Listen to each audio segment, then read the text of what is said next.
Hello friends, Radhe Radhe. कैसे हो आप सब? आशा करते हो आप सब भी अच्छे होगे और मैं भी बहुत अच्छी हूँ। और आज है संडे, तो आज था मेरा वीकली ऑफ डे। वैसे तो मुझे ऑफिस जाना था, लेकिन मेरी थी आज फ्रेंड की शादी। उसका व्लॉग भी आपको बहुत जल्दी मिलेगा देखने को। और आज का मैंने जो व्लॉग बनाया वो बनाया था शाम का, क्योंकि दिन में मैं गई हुई थी शादी में, दिन की शादी थी। तो शाम को आने के बाद अच्छे तरीके से फ्रेश होके फिर मैंने शाम को की थी पूजा, और मम्मी चली गई थी सब्जी लेने के लिए। तो यहाँ पे मैंने अपने लड्डू गोपाल जी की, भगवान जी की पूजा करी। फिर शाम के टाइम मैंने तुलसा पे दिया जलाया, अच्छे से आरती करी।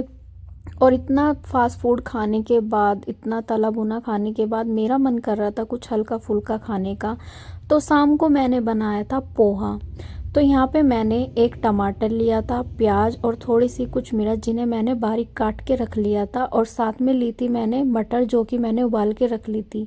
पोहे को हम इसी तरीके से धोएंगे जिस तरीके से हम चावल को धोते हैं, 2-3 बार पानी में। शाम होते होते मेरा भी गला बिल्कुल ख़राब हो चुका था, बहुत ज़्यादा दर्द हो रहा था गले में।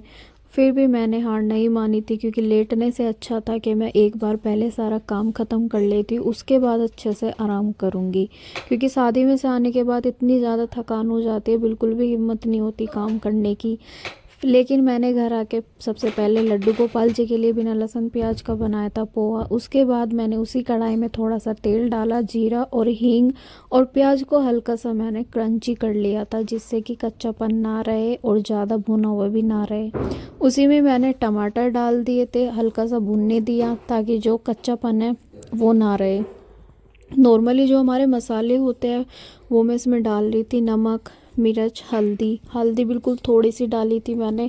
और फिर जो भी घर का मसाला था, धनिया और सौंफ वगैरह का, ये सारी चीज़ें कूट के मम्मी ने रख रखी है तो वो डाल दी थी।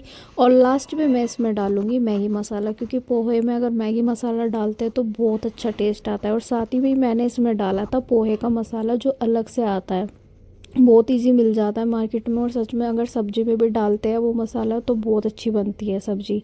तो यहाँ पे टमाटर भी अच्छे से गल गए थे। इसको कर दी थी मैंने लो फ्लेम पे, ताकि जो हमारा मसाला है वो नीचे से जले ना। और जो हमने उबली हुई मटर रखी हुई थी वो भी मैंने कढ़ाई में डाल दी थी, और साथ में पोहा। ऊपर से मैंने इसमें डाल दिया था एक पैकेट मैगी मसाले का, जो कि छोटे वाला आता है। और अच्छी तरीके से हल्के हाथ से मिक्स कर लेंगे। लेकिन आप एक चीज़ सोच रहे होगे कि जब मैं मूंगफली लेके बैठी थी तो मैंने पोहे में मूंगफली क्यों नहीं डाली। क्योंकि मम्मी को पोहे में मूंगफली पसंद नहीं है और मुझे है मूंगफली पसंद। तो मम्मी को देने के बाद बाकी पोहे में मैंने मूंगफली मिला के रख दी थी।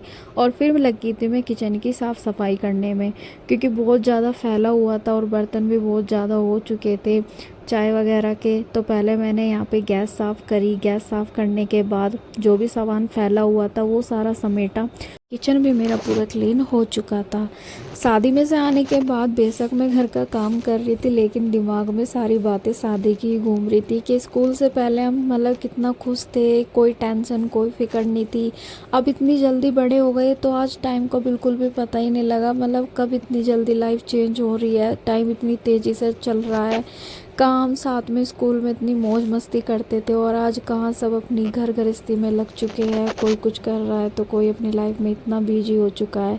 लेकिन टच गुड, मेरी लाइफ फ्रेंड को लाइफ की हर खुशी मिले और वो हमेशा खुश रहे। तो यहाँ पे मम्मी भी आ चुकी थी मार्केट से सब्जी लेके, और फिर मैंने बनाई थी मम्मी के लिए अच्छी सी चाय। ये था मेरा संडे का व्लॉग। मिलते हैं कल नेक्स्ट व्लॉग में। बाय।